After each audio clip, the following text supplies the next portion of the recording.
Kobaran api melahap gedung 4 di Pasar Horas, Jalan Merdeka, Kota Pematang, Siantar, Sumatera Utara pada Minggu siang. Banyaknya material mudah terbakar disertai angin kencang membuat kobaran api dengan cepat melahap isi bangunan. Pajak burung, Siantar, perluasan gas, kebakaran. Sejumlah pedagang pun panik dan berupaya menyelamatkan barang-barang dari kiosnya masing-masing.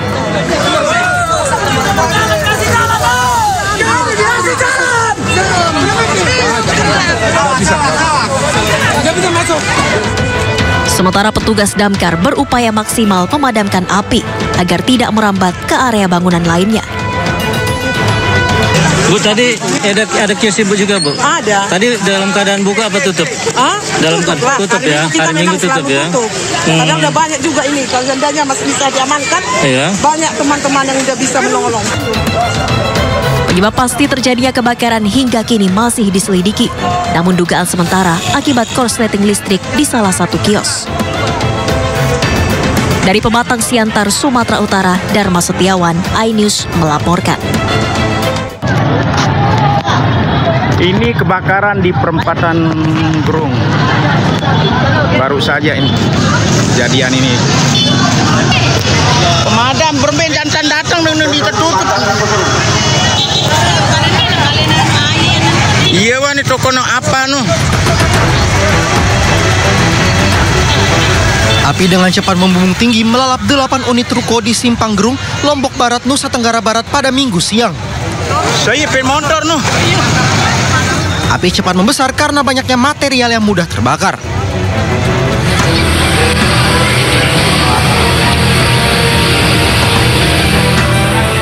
Warga pun panik, termasuk warga yang tengah mengadakan resepsi pernikahan dekat lokasi kebakaran dan membuat acara harus dihentikan.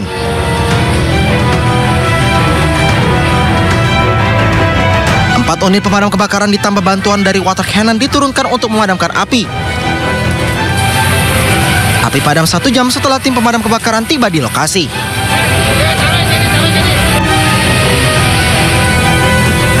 Kebakaran diduga dipicu korsleting listrik. Tidak ada korban jiwa dalam peristiwa ini, namun kerugian ditaksir mencapai ratusan juta rupiah. Dari Lombok Barat, Nusa Tenggara Barat, Muzakir, iNews melaporkan.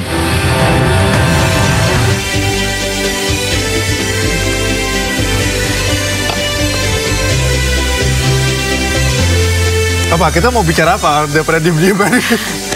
Kita sapa pemirsa aja Yusika. Halo pemirsa, selamat pagi. Anda menyaksikan Sindo Today hari ini, program yang akan menghadirkan informasi terhangat bersama saya Aulia Wardani dan saya Cika Mutazam. Unjuk rasa ratusan mahasiswa di depan kantor Gubernur Sulawesi Barat berlangsung ricuh. Ya, mahasiswa dan aparat kepolisian terlibat saling dorong hingga kejar-kejaran masuk ke halaman kantor Gubernur.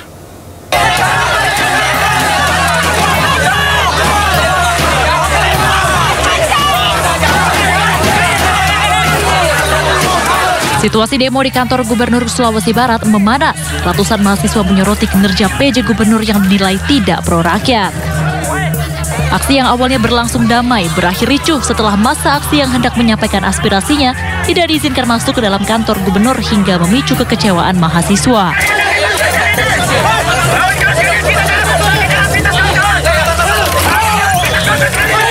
Mahasiswa saling dorong dengan aparat kepolisian di depan gerbang kantor Gubernur.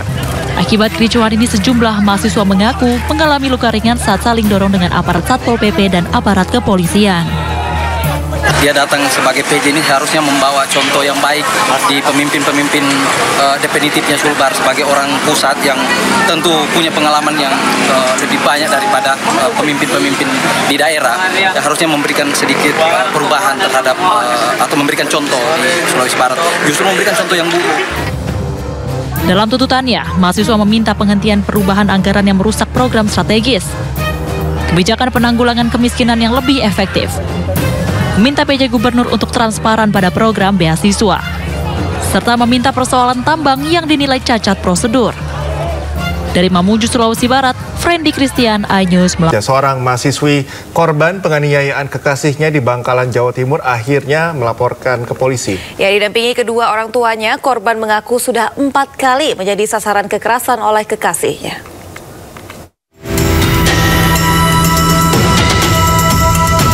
Buntut video viral ini, korban akhirnya melaporkan penganiayaan yang dialaminya ke Satreskrim Polres Bangkalan.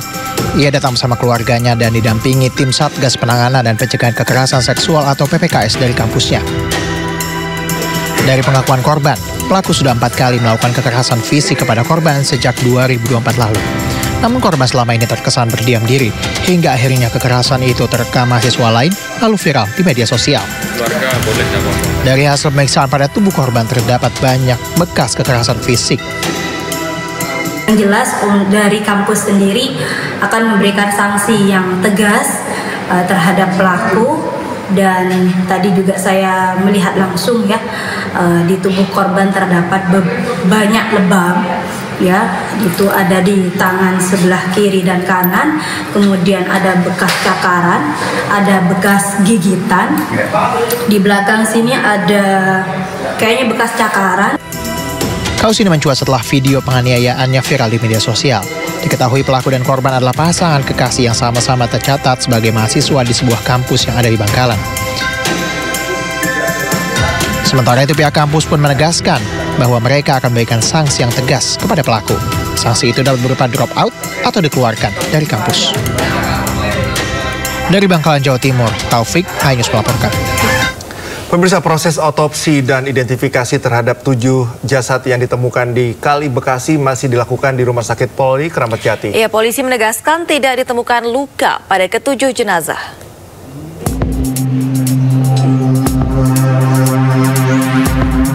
Proses otopsi dan identifikasi terhadap 7 jenazah yang ditemukan di Kali Bekasi di Gedung Instalasi Forensik Rumah Sakit Polri Kramat Jati akan dilanjutkan hari ini.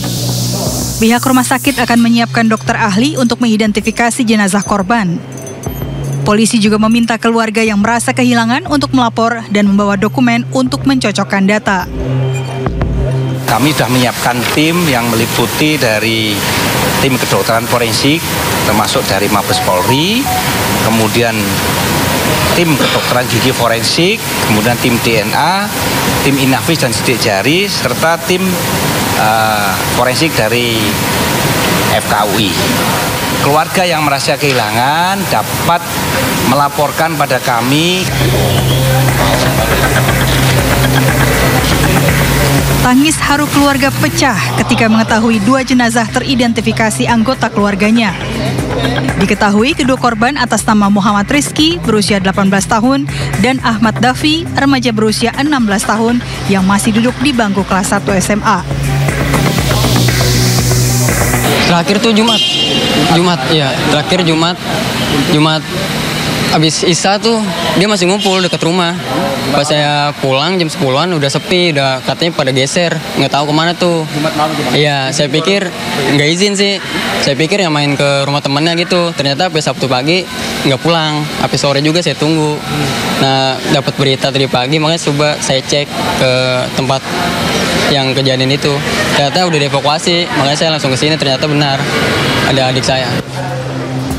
Direktur Kriminal Umum Polda Metro Jaya Kombes Pol Wira Satya Triputra menegaskan untuk pemeriksaan sementara tidak ditemukan luka pada ke-7 jenazah tersebut. Dari hasil sementara tidak ditemukan luka terbuka pada ke-7 jenazah dan tidak ada patah tulang pada alat gerak. Cuma itu saja yang bisa tadi kami hasil diskusi berdasarkan hasil pemeriksaan sementara terhadap 7 jenazah.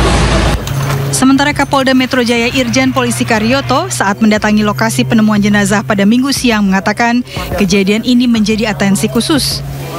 Pihaknya masih melakukan pendalaman dan belum bisa memastikan apakah tawuran atau hal-hal lain. Menurut informasi sekilas adalah bahwa ini adalah salah satu yang semalam menjadi kemarin malam itu yang sudah bisa diambil keterangan. Memang mereka menceburkan diri ke sungai karena adanya ketakutan adanya patroli yang lewat atau yang menegur. Menegurnya sejauh mana ini sedang kami dalami oleh Propam. Kami juga tidak mau istilahnya tertutup ya. Kami akan membuka apa adanya kalaupun kejadian bagaimana.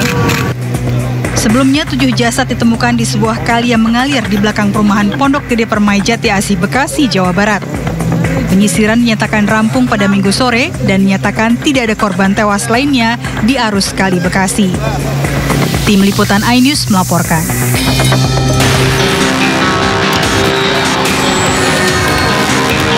Keluarga korban jasad 7 remaja yang ditemukan tewas di Kali Bekasi mulai berdatangan ke Rumah Sakit Polri Kramat Jati, Jakarta Timur.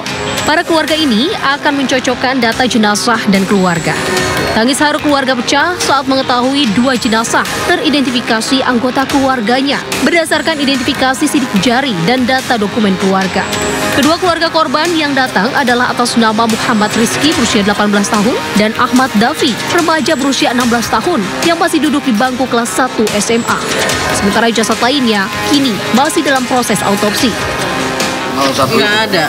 Baru ada kabar? Tadi pagi-pagi ada ribut, ada begini-begini kan. Ketemu mayat anak-anak gitu. Kabarnya dari mulut ke mulut. Karena kita nyari kan. Iya. Saat itu ke Polsek tadi ya, nemuin teman-temannya itu yang di sana kan? Iya. Nanti akan kita cocokkan data antemortem meliputi medis, gigi, sidik jari, DNA, kemudian properti. Dari situlah kita akan cocokkan dengan data di postmortem.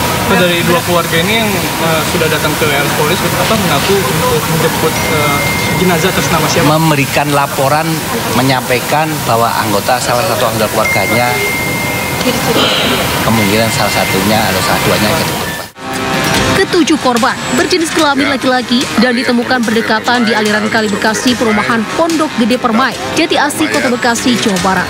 Saat ini, polisi masih menunggu keluarga korban lainnya untuk mencocokkan data keluarga dan jenazah. Jakarta, Salam Rahmat, Jemi Jasrin, iNews melaporkan.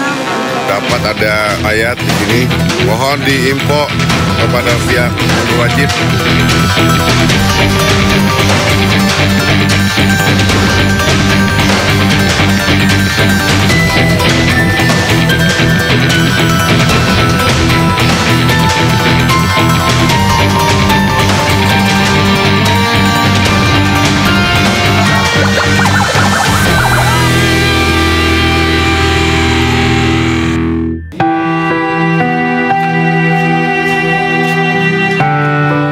Sejumlah pelayat mendatangi rumah duka almarhum Muhammad Rizky di Bojong Menteng, Rawalumbu, Kota Bekasi setelah Rumah Sakit Polri Kramat Jati menyatakan nama korban. Keluarga masih menanti jasad korban yang berusia 19 tahun setelah diotopsi. Keluarga tak menyangka 6 korban ditemukan bersama 6 jasad lain di aliran Kali Bekasi yang dikatakan hendak tawuran. Keluarga mengenali korban dari pakaian yang dikenakan saat berpamitan. Rizky, anak yang sudah ditinggal ayahnya. Gimana Bu? Ada Firasat. Tidak ada firasat. Firasat seperti apa Bu? Sempat melihat video viral. Terus keluarga ke sana nyari tahu gitu. Terus saya nyuruh kakaknya buat ke lokasi yang penemuan itu. Dengan udah dibawa ke rumah sakit ya katanya. Terus saya telepon kakaknya, coba cek ke rumah sakit yang di Kramat Jati. Sampai rumah sakit, sakit salah satu dari jenazah itu. Saya juga sempat mimpiin dia sih. Jadi firasat dari keluarga aja sih.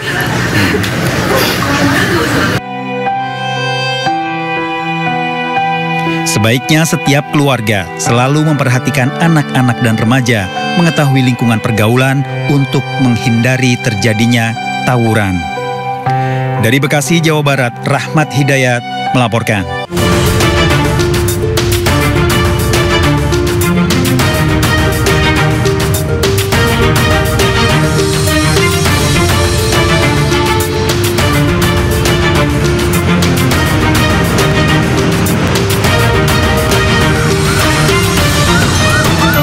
Ya pemirsa, kami telah terhubung dengan Brigadir Treslinda dari NTMPC Polri yang kini telah berada di kawasan Cawang, PNS, Jakarta Timur.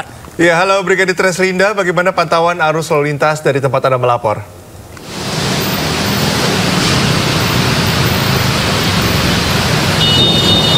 Ya baik, terima kasih Cikal dan juga Aulia di studio.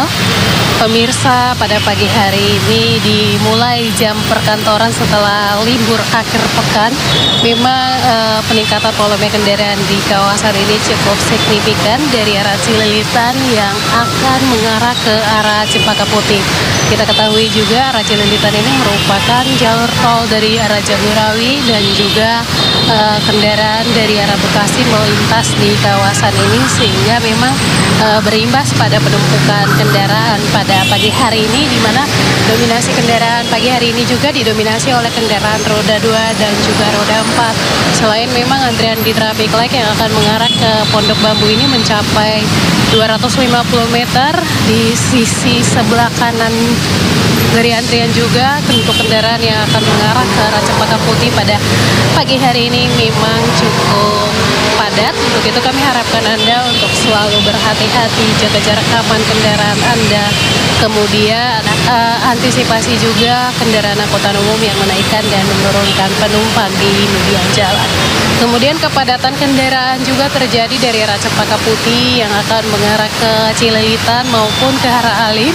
Hal ini juga bisa kita lihat bersama dari imbasnya kepadatan kendaraan, sehingga banyak kendaraan roda 2 maupun kendaraan roda 4 yang memasuki jalur busway dengan harapan mungkin bisa lancar untuk mengikuti jalur busway ini, namun hal tersebut melanggar aturan di mana tidak menggunakan jalur sesuai dengan ketentuan, sehingga menghambat juga jalur busway, perlintasan busway yang akan melintas di kawasan ini. Untuk itu kami harapkan Anda untuk selalu tertib berlalu lintas ini menyelamatkan anak bangsa dan juga menghindari benturan terjadinya kecelakaan lalu lintas.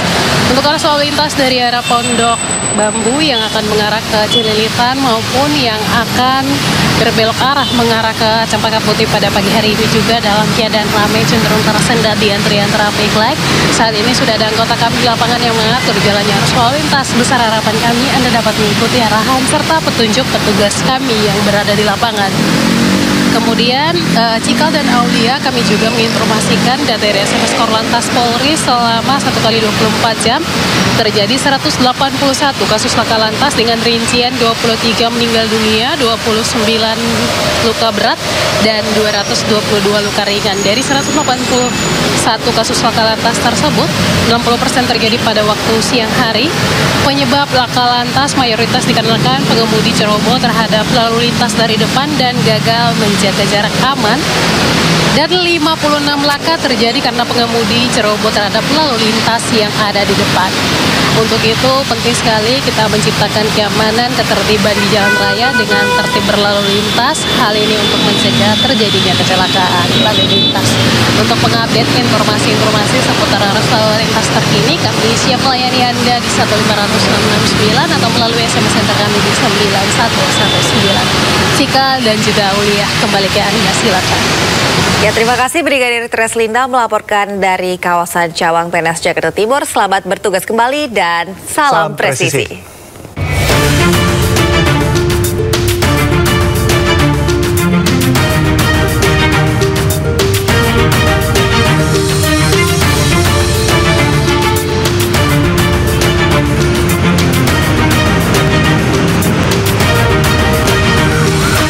Pemirsa, pilot Susi Air, Kapten Philip terharu saat menghubungi istrinya usai dibebaskan KKB Papua. Sementara itu, Panglima TNI Jenderal TNI Agus Subianto mengatakan pembebasan dilakukan dengan negosiasi panjang dengan melibatkan banyak pihak.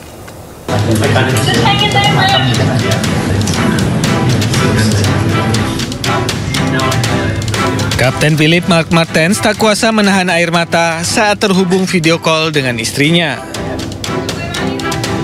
Dari wajahnya, pilot Susi Air ini menyimpan kerinduan yang mendalam terhadap keluarganya. Sementara itu, pendiri maskapai Susi Air, Susi Pujiastuti, menyampaikan terima kasih kepada sejumlah pihak atas bebasnya Kapten Philip Mark Martens dari penyanderaan kelompok kriminal bersenjata Papua. Terima kasih kepada Bapak Presiden Joko Widodo, Pak Menhan Prabowo Subianto, Pak Panglima TNI, Pak Kapolri, Pak Mendagri, Satgas Damai Kartens, dan seluruh pihak, baik dari pemerintah provinsi, kabupaten di Papua, dan juga seluruh aparat yang terlibat di Papua.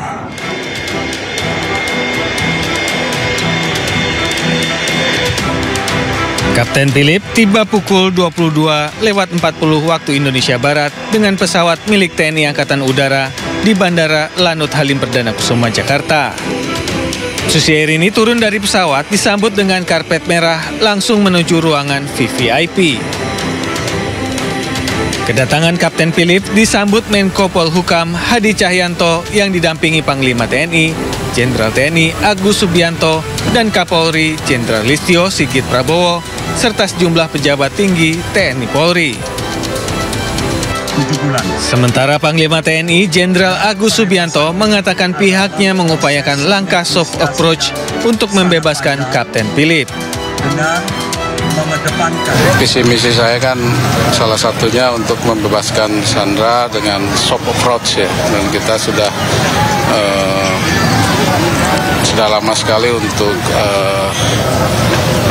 bernegosiasi, kemudian melibatkan seluruh elemen masyarakat termasuk TNI dengan Polri, kemudian juga Forkopimda yang ada di wilayah tersebut, tokoh agama, tokoh masyarakat, tokoh pemuda, dan alhamdulillah kemarin pagi bisa diserahkan ke kita, dan tadi malam saya dengan Kapolri dengan Menko Polhukam sudah atas nama pemerintah sudah menyerahkan kepada pemerintah New Zealand yang diterima oleh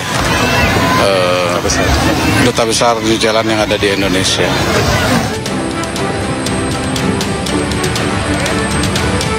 Kapten Philip diterbangkan dari Timika dengan pesawat milik TNI Angkatan Udara Sabtu sore sekitar pukul 15.30 waktu Indonesia Timur. Kapten Philip menyatakan dirinya dalam kondisi sehat dan berterima kasih kepada seluruh pihak yang membebaskannya.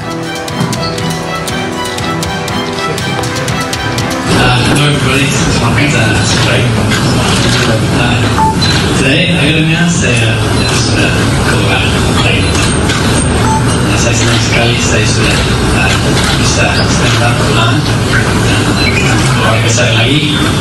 Terima kasih semua orang yang bantu dengan hari ini, dan saya bisa orangnya lebaran dengan kondisi yang aman dan sehat.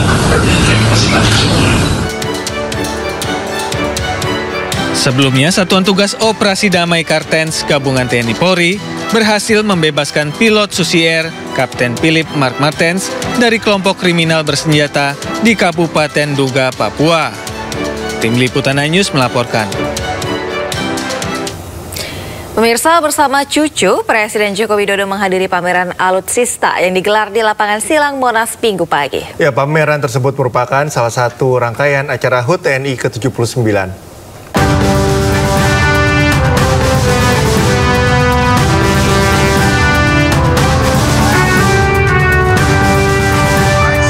Presiden Joko Widodo menghadiri salah satu rangkaian acara Hari Ulang Tahun TNI yang ke-79 di lapangan Silang Monas Minggu pagi. Tak hanya sendiri, Presiden Joko Widodo turut hadir bersama cucunya, Jan Etes dan La Lembah Mana. Presiden Jokowi terlihat meninjau pameran alat utama sistem senjata atau alutsista pada Matra Fair bersama sang cucu. Pada kesempatan tersebut, Panglima TNI Jenderal Agus Subianto mengatakan bahwa Presiden Joko Widodo nampak terkesan dengan alutsista buatan dalam negeri. Ya, bawa cucu, melihat tank dan sebagainya. Beliau sangat senang sekali dengan kegiatan ini karena kegiatan ini untuk masyarakat, dan alhamdulillah animo masyarakat yang hadir tadi lari juga ada 9.000, kemudian sampai siang ini masyarakat masih membeludak hadir, menyaksikan pagelaran musik, kemudian juga alutsista yang digelar. Beliau tadi saya lihat sangat terkesan dengan alutsista yang buatan dalam negeri. Pertama tadi ada dari Pindad dan dari Thailand dan sebagainya. Beliau kaget melihat alutsista yang tadi digelar, kebanyakan buatan kita dalam negeri. Diketahui Tentara Nasional Indonesia menggelar pameran alutsista dan pesta rakyat dalam rangka Hari Ulang Tahun ke-79 TNI tahun 2024 di Lapangan Silang Monas pada Minggu 22 September 2024. Dari Jakarta, Anggita Maura Sadusanto, iNews melaporkan. Pemirsa, dalam rangkaian HUT TNI yang ke-79, sebanyak 8.519 peserta ramaikan acara TNI RAN 2024 yang diselenggarakan di Monumen Nasional. Ya, acara ini dihadiri oleh Panglima TNI, Jenderal TNI Agus Subianto, dan Kapolri Jenderal Listio Sigit Prabowo. TNI menggelar pesta rakyat dalam rangka HUT ke-79 TNI tahun 2024 di Lapangan Silang Monas pada Minggu pagi. Acara TNI RAN 2024 terbagi dalam beberapa kategori, yaitu 5K umum atau master terdiri dari 4.940 peserta dan kategori 5K pelajar diikuti 837 peserta. Selain itu terdapat kategori 10K TNI Polri diikuti 808 peserta dan kategori 10K master umum dengan jumlah peserta sebanyak 1.934 peserta. Acara ini turut dihadiri Panglima TNI, Jenderal TNI Agus Subianto, dan Kapolri, Jenderal Polisi Listio Sigit Prabowo.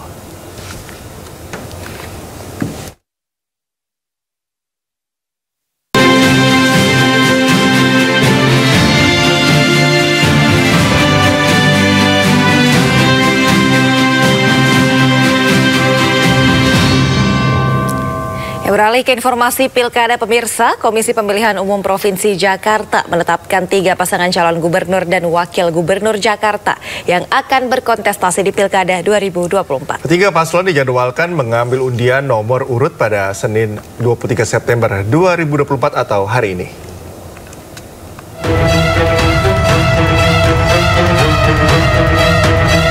Komisi Pemilihan Umum Provinsi Jakarta menetapkan ketiga pasangan calon gubernur dan wakil gubernur setelah melalui tahapan panjang pendaftaran. Pasangan Ridwan Kamil Suswono, Pramono Rano, dan Dharma Kun resmi ditetapkan sebagai calon gubernur dan wakil gubernur Jakarta pada Pilkada 2024 mendatang. Tahapan selanjutnya, ketiga paslon akan mengambil undian nomor urut pada 23 September 2024 di kantor KPU Jakarta. Saat pengambilan nomor urut, tiap paslon diperkenankan untuk membawa 60 orang pendukung. Tadi kita sudah menjalankan sejumlah rangkaian proses. Yang pertama itu adalah pagi tadi kita sudah melaksanakan pleno penetapan untuk pasangan calon gubernur dan wakil gubernur DKI Jakarta. Dilanjutkan tadi dengan pengumuman untuk penetapan pasangan calon gubernur dan wakil gubernur DKI Jakarta. Kemudian selanjutnya kami juga melakukan serah terima untuk pengamanan calon gubernur dan wakil gubernur dari Polda Metro Jaya. Nah, nantinya tim dari Polda Metro Jaya ini akan bertugas melakukan pengawalan kepada masing-masing pasangan calon. Sebelumnya, ketiga pasangan calon gubernur dan wakil gubernur Jakarta yakni Pramono Rano, RK Suswono, dan Dharma Kun sudah melalui tahapan yang cukup panjang. Mulai dari tahapan pendaftaran pada 27 hingga 29 Agustus lalu, hingga akhirnya resmi ditetapkan sebagai pasangan calon pada tanggal 22 September 2024. Selanjutnya masa kampanye akan dilaksanakan pada tanggal 25 September sampai dengan 23 November 2024. Diikuti dengan pelaksanaan pemungutan suara pada 27 November mendatang. Dari Jakarta, tim liputan iNews melaporkan. Sementara itu, Komisi Pemilihan Umum Jawa Barat menetapkan 4 pasangan calon di Pilkada Jawa Barat 2024. Ya, yakni pasangan Deddy Mulyadi, Erwan Setiawan, Ahmad Syaiqo, Ilham Habibi, Acep Adang Gita, dan JJ Ronald Surapraja.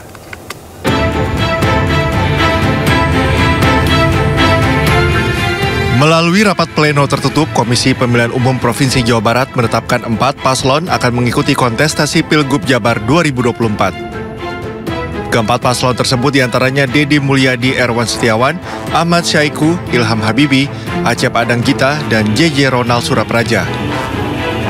Para paslon ini dinyatakan lolos verifikasi data administrasi dan tes kesehatan sehingga dapat berkontestasi di Pilkada Jawa Barat.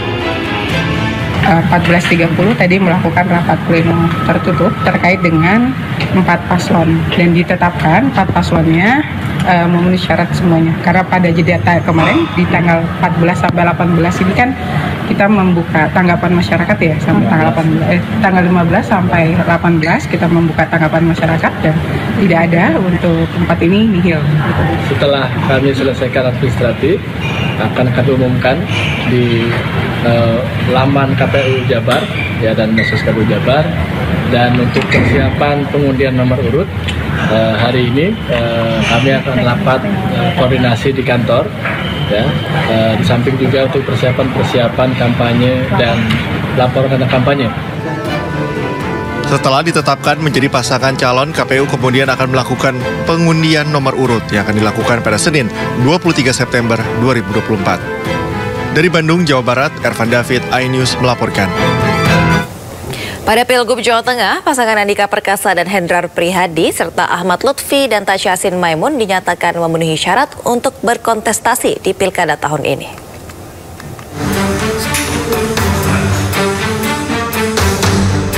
KPU Jawa Tengah resmi menetapkan 2 pasangan calon gubernur dan wakil gubernur untuk berlaga di Pilgub Jawa Tengah 2024. Keduanya adalah pasangan Andika Perkasa dengan Hendrar Prihadi dan Ahmad Lutfi dengan Taj Yassin Maimun. Kedua paslon dinyatakan memenuhi syarat untuk bertarung di Pilkada tahun ini. Salinan keputusan KPU ini kemudian diserahkan kepada perwakilan masing-masing paslon. Kami melaksanakan rapat pleno untuk menetapkan pasangan calon.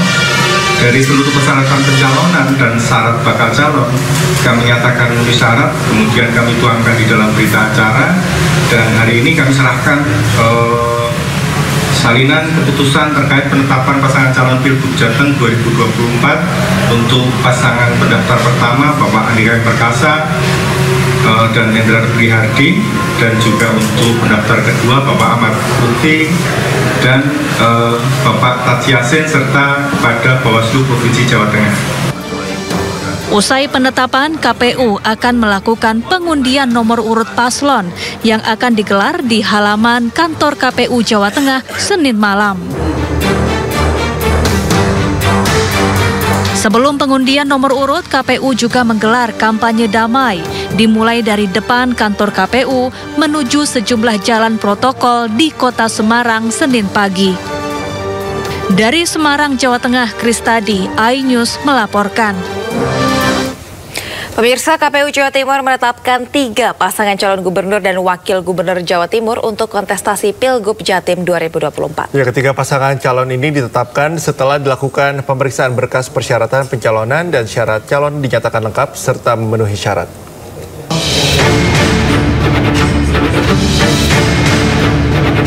KPU Jawa Timur telah selesai menggelar rapat pleno penetapan pasangan calon di Pilkada Jatim 2024 Minggu siang.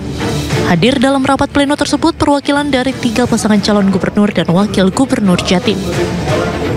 Dari hasil pemeriksaan dokumen persyaratan pencalonan, syarat calon, serta tes kesehatan, 3 paslon yang mendaftar dinyatakan memenuhi syarat dan diterima. Berkas salinan penetapan pasangan calon ini langsung diserahkan KPU Jatim pada perwakilan pasangan calon.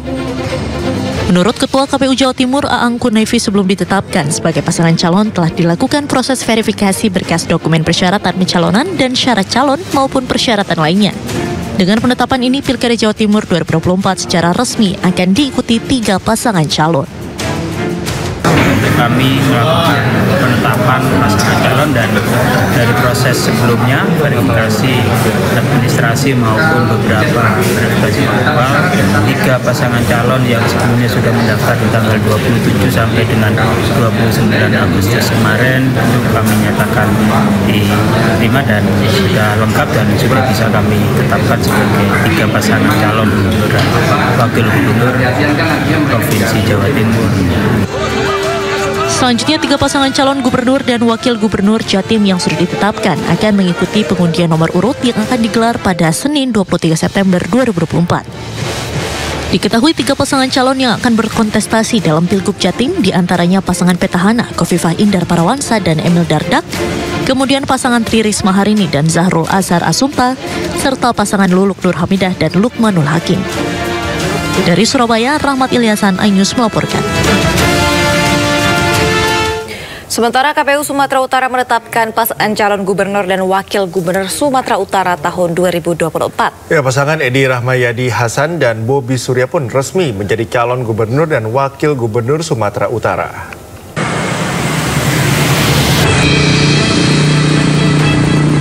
KPU Sumatera Utara melakukan penetapan pasangan calon gubernur dan wakil gubernur Sumatera Utara tahun 2024. Penetapan pasangan calon dari sebelumnya bakal calon ini dilakukan KPU Sumatera Utara melalui sidang pleno tertutup yang berlangsung pada hari Minggu pukul 2 waktu Indonesia Barat. Pemilihan gubernur dan wakil gubernur akan diikuti oleh 2 pasang calon, dengan pasangan Edi Rahmayadi Hasan Basri Sagala dan Muhammad Bobi Afif Nasution Surya resmi menjadi calon gubernur dan wakil gubernur Sumatera Utara 2024. Bobi Surya sendiri diusung oleh 10 partai politik. 9 diantaranya pemilik kursi di DPRD Sumatera Utara hasil pemilu 2024 dengan total jumlah 74 kursi DPRD Sumatera Utara. Sementara itu pasangan Edi Rahmayadi Hasan diusung oleh 6 partai politik dengan total 27 kursi DPRD Sumatera Utara. Usai penetapan calon gubernur dan wakil gubernur, KPU Sumatera Utara akan melakukan pengundian nomor urut untuk kedua pasangan calon pada Senin besok pukul 19 waktu Indonesia Barat. Dari Medan, Sumatera Utara, Said Ilham, iNews melaporkan.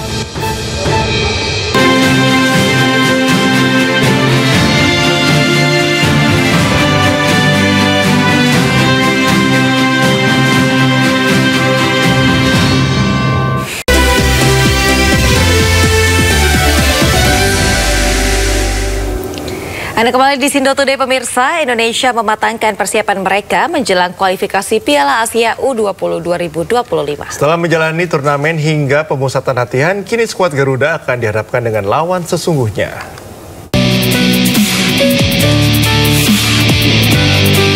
Indonesia mematangkan persiapan mereka menjelang kualifikasi Piala Asia U20 2025 dengan sesi latihan di Stadion Madia Senayan, Jakarta pada Minggu malam.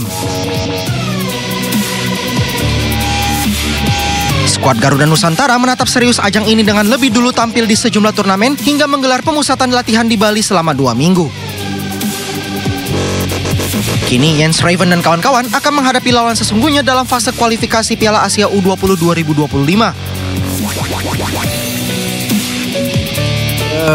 Saya selalu bicara ke pemain, kita harus fokus, serius, siapapun lawannya. Ya, jadi semua lawan yang ada di grup ini kita anggap lawan semuanya pasti ingin bermain baik dan kita harus merespon dengan baik.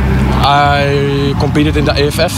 I was not in Korea, but I think we as a team are very good now. We are top fit, what I said. We have good preparations.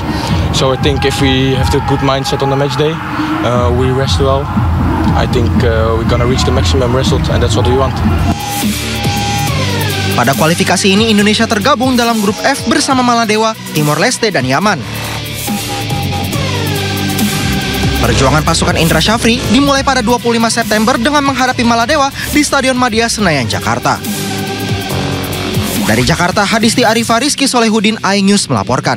Pemirsa, Wakil Menteri Pariwisata dan Ekonomi Kreatif Angela Tanusudibyo resmi membuka rangkaian acara Wonderful Indonesia Outlook yang digelar di Jakarta. Acara ini menjadi forum yang menghadirkan sejumlah narasumber untuk bertukar wawasan hingga mengulas isu dan peluang untuk kemajuan sektor pariwisata berkelanjutan.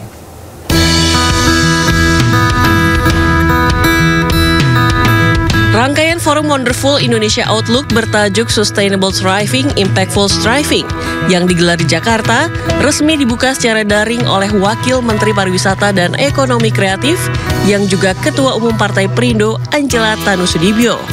Acara ini diisi dengan sesi diskusi bersama sejumlah narasumber dari berbagai sektor untuk pengembangan sektor parekraf yang berkelanjutan. Angela Tanusudibyo berpesan agar pencapaian positif di sektor pariwisata dan ekonomi kreatif terus dipertahankan. Serta para pelaku dalam ekosistem ini juga harus berinovasi dan berkolaborasi dengan konsep keberlanjutan dan teknologi. Ada dua hal yang tidak bisa kita abaikan, yaitu keberlanjutan dan teknologi. Penyelenggaraan parekraf berkelanjutan bukan lagi menjadi pilihan, tapi perlu diposisikan sebagai kebutuhan yang diutamakan. Di sisi lain, perkembangan teknologi perlu dipandang bukan sebagai substitusi, melainkan peluang baru dan penunjang dalam menuju sektor parekraf yang berkualitas dan berdaya saing. Kementerian Pariwisata dan Ekonomi Kreatif saat ini tengah fokus pada pengembangan pariwisata berkualitas dan berkelanjutan. Karena kedepannya pertumbuhan ekonomi Indonesia dapat dicapai melalui sektor ini serta untuk kesejahteraan masyarakat. Dari Jakarta, Esra Ambarita, Damar Wicaksono, iNews melaporkan. Bosan dengan wisata yang itu-itu saja? Di kawasan Puncak Bogor, Jawa Barat terdapat wisata alam bernuansa mancanegara. Ya, tempat wisata baru ini menawarkan suasana luar negeri seperti di Eropa dan Asia.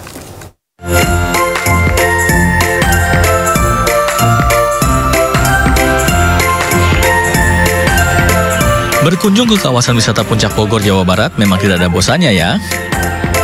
Nah, kali ini ada tempat wisata alam terbaru yang menawarkan suasana seperti di luar negeri. Namanya Nichols River Park yang berada di Jalan Raya Puncak Cipayung, Megamendung. Di lokasi ini wisatawan dapat menikmati keindahan bangunan kastil ala negara-negara Eropa sekaligus bangunan bernuansa Asia seperti Jepang, Cina, dan Korea. Itu kita ada zona kastil, karena di kastil itu yang di belakang kita ini itu zona yang udah jadi ikon ciri khas kita. Terus ada juga zona Jepang, karena zona Jepang itu bagus banget untuk foto-foto apalagi di sore hari ini. Bukan hanya memanjakan mata saja, wisatawan juga bisa merasakan berbagai wahana permainan yang dapat dinikmati oleh usia anak-anak hingga dewasa. Yang paling populer misalnya skybike. Wisatawan diajak merasakan mengelilingi kastil seperti dari atas awan. Pengalaman yang didapat pun terasa seru. Lihat di TikTok sih, bagus. Ya, rekomendasi. Untuk masuk ke kawasan wisata ini, pengunjung cukup siapkan uang Rp30.000 untuk weekday dan Rp40.000 untuk weekend dan tanggal merah. Jadi tunggu apa lagi? Bagi yang sudah bosan dengan nuansa alam pegunungan puncak, silakan coba mampir ya. Dari Bogor, Jawa Barat, Wilhan Hidayat, iNews melaporkan. Pemirsa, wisata alam Blumbang Groto menjadi hidden gem atau permata tersembunyi di Magelang, Jawa Tengah. Ya, di lokasi ini terdapat pemandangan beberapa gunung seperti Merapi, Merbabu, dan kemegahan Gunung Sumbing.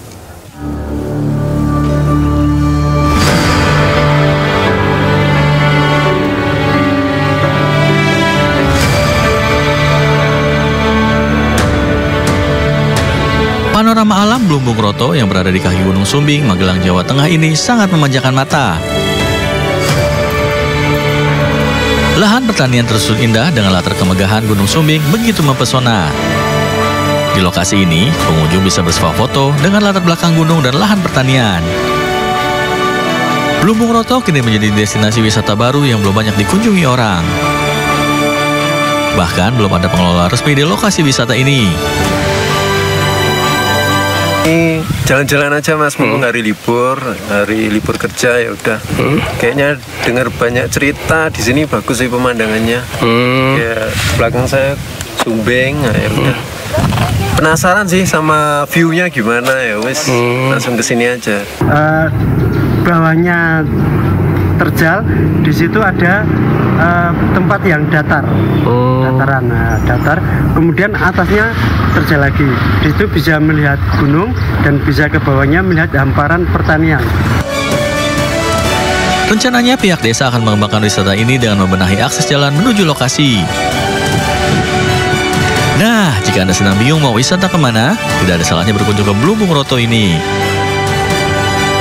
Dari Magelang, Jawa Tengah, Puji Hartono, iNews melaporkan. Pemirsa, informasi tadi mengakhiri Sindo Today hari ini. Anda bisa mendapatkan informasi terkini dan terbaru melalui portal yang menghadirkan berita daerah, berita nasional, dan berita internasional lengkap di sindonews.com. Ya, mewakili kerabat kerja yang bertugas, saya Cika Multazam. Dan saya Aulia Wardani, pamit undur diri. Terima kasih dan sampai jumpa.